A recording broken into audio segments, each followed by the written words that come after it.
यहाँ चाहिँ हामी आफन्तहरूलाई भेट्न जान खोजेको, अलिकति हराइयो बाटो। यो हरियालीलाई देखेर सना, हे सना, हे say hi. Hi.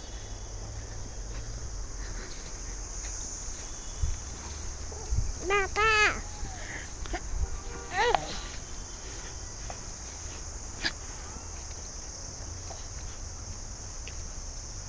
यो चाहिँ मुला।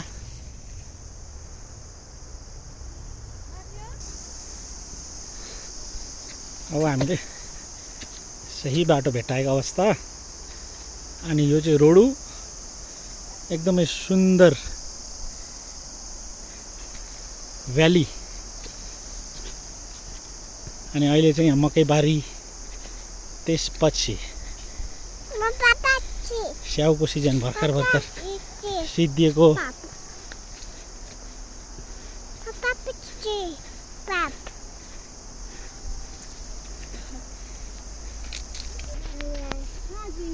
यो चाहिँ स्याउको बुटो, तर स्याउ चाहिँ सबै टिपेर सक्नु भएछ उहाँहरूले।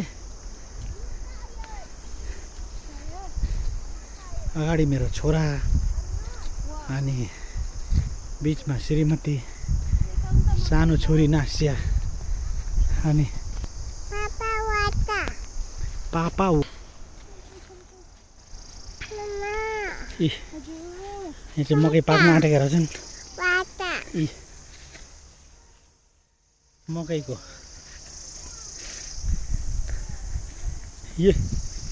यतातिर हुनुहुन्छ सुन्दरताका भरमारहरू। उपहार कम पहिलोचोटि उहाँ मकैबारीमा हिँड्दै हुनुहुन्छ। कस्तो लाग्दैछ उपहार तपाईँलाई? राम्रो लाग्दै? के राम्रो लाग्यो त? भन्नु न।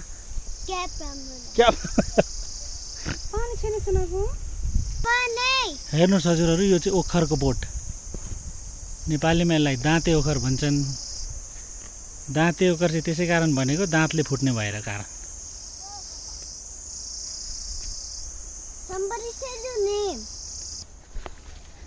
पुरा फुल मकैबारी,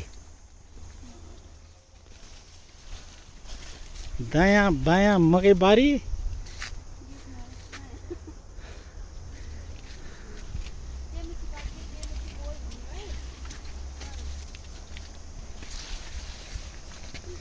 यी अर्को खेती फेरि टमाटरको खेतीमा पुरै टमाटर फलेका छन्। यतातिर हाम्रो हिमाचल रोड भन्ने ठाउँमा नेपालीहरू एकदमै धेरै मेहनत गरेको कारणले उहाँहरू बस्नु भएको छ।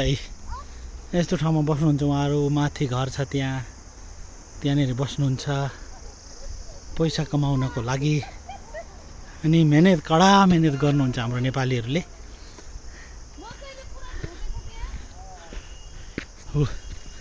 यतातिर चाहिँ सिमी फलेछ मजाले, लामो लामो। के भन्छन् यसलाई? त्यहाँ घर, त्यहाँ चाहिँ हामीलाई पर्खिँदै हुनुहुन्छ उहाँहरूले। उहाँ चाहिँ मेरो माइली छोरी साना। हिँड्नलाई एकदम गाह्रो भइरहेछ मलाई। पहिलोचोटि हिँड्नलाई कोसिस गर्दै हुनुहुन्छ, तर पाइला सरेको छैन उहाँको। साना वक।